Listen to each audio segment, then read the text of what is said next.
All right, if you're watching this video, you have probably already set up your gradebook the way your teacher has it. So you probably already told it what the buckets are, you named the class, you put down what kinds of assignments your teacher might give. When you set that stuff up under the opening page, when you put all these categories in here, when you click to the class tab down here where it says 0 hour, because that's where I put my English class, you'll see that everything that I put on that first page has actually been brought over. So the name of the class is there, the name of the buckets that I put on the opening page is there, the weight for each of them, they're all listed. The other thing that it did is it grabbed the assessment types. So there were two different kinds of assessments. There were summative and formative, and those will appear over here in a pull-down menu, and I can just choose whichever one I want. So to get started, really, you just need to go and look at your grade book and start entering in assignments. So in this case, the teacher has an assignment called Romeo and Juliet. And it's a summative assessment. And as soon as I do that, when I click this, if I were to change it to formative, you would see that this turned to 10% because that's how I had it set up on the other page. So you just choose what kind of assessment it is. You put in the grade. In this case, the student got a 3 out of a maximum 5. Now this weight multiplier is a little bit weird. This is something that if you use the mobile version of the gradebook, you're not going to know where to find that because it is not visible. So I'm going to show you. You have to go on a computer to be able to see this.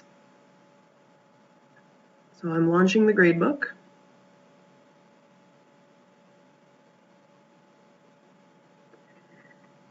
And I'm going to his most current grade for English. And here we go. And here's all the grades that he has in that very first bucket called Reading Literature. So you can see he got a 3.0 as a grade. On the Romeo and Juliet test, there's this thing that shows the weight. This is the weight multiplier. Basically what the teacher was trying to do was to differentiate between different summative assessments. Some teachers use quizzes as summative assessments, some of them only use tests. Some tests are bigger than others, so the teacher can put in this multiplier to make it worth more in that particular category. So that number, that weight multiplier, has to go here. If you go down the row, you can see that there's some other information that's also important. You can see how many weighted points. Like if we were going to convert this goofy equal interval scale into points, this assignment would be worth 60 points. And this student earned a total of 36 out of those 60 points. So this particular assignment was worth 22% of this entire bucket. So it was kind of a big one. This is kind of fun over here because it helps you figure out which assignments you should redo. A lot of kids are confused. When you look at the grade book and all you see are 3s and 4s or 1s, you don't know which one of those is the most important. It's very difficult to tell because there are sometimes up to 4 weights placed on them. So this assignment that a student got a 3 on is considerably more important than this assignment that the student got a 3 on, but you would not know that unless you had done the math to figure it out, and it's very, very cumbersome. So what we've done in this virtual gradebook is we've made it easy for kids to figure out which assignments they should be doing. If you look up here next to the name of the class, you can see it says argumentative essay. Let's go down and see where that is. It's down here in this massive bucket called writing. The bucket is worth 40%. The assignment is summative, so it was worth 90%. There's your second weight. And then here's another weight. It was worth 10 in that particular category. So if you look, it is an absolute monster assignment.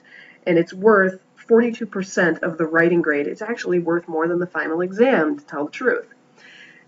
So this category makes things very easy for a student. It tells you if I get a perfect score on this assignment, which it told you up at the top, this is the one that you need to be redoing, the one right up here next to where it says English.